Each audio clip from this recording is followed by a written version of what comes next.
जय जगन्नाथ। बर्तमान ये भिडियोटे आम एक्सट्रीम पॉइंट्स ऑफ इंडिया विषय डिस्कसन करवा।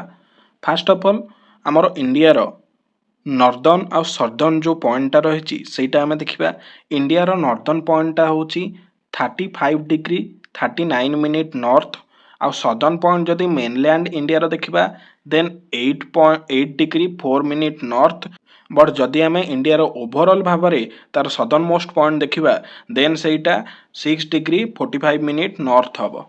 गोटे डाउट समस्त मन में आसपे जे इंडिया सदर्न पॉइंट हेले भी आम ताकू नॉर्थ बोली कमाई कहे कज हूँ इंडिया निजे नॉर्दर्न हेमिस्फीयर ताकू नॉर्थ बोली डिनोट करा जाए।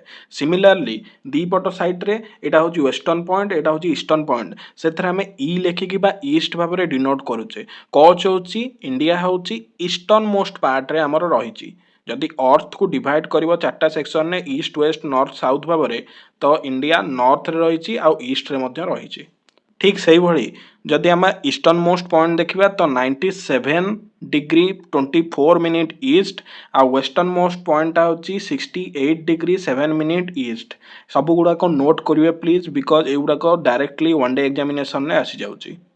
देन आम देखा नॉर्दर्न मोस्ट पॉइंट रो ना कौन। नॉर्दर्न मोस्ट पॉइंट रो ना हूँ इंदिरा कोल जोटा कि सियाचिन ग्लेशियर रे अवस्थित आ वर्तमान सियाचिन ग्लेशियर टा लद्दाख ठारे अवस्थित।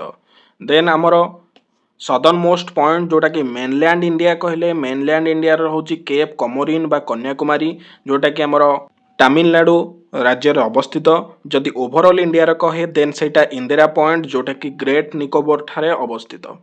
देन वेस्टर्न मोस्ट पॉइंट हूँ गुहार मोटा और सेटा को सार क्रिक बोली कहुए जोटा कि इंडिया पाकिस्तान बॉर्डर रही आ गुजरात राज्य में अवस्थित। से भाई ईस्टर्न मोस्ट पॉइंट हूँ किबिथु जोटा कि अरुणाचल प्रदेश राज्य में अवस्थित। यही जो रेड कलर जो मोटा लाइन टा मु ड्र करी सेटा हूँ आईएसटी। आईएसटी कौन से विषय में आम भल भाव में बुझा।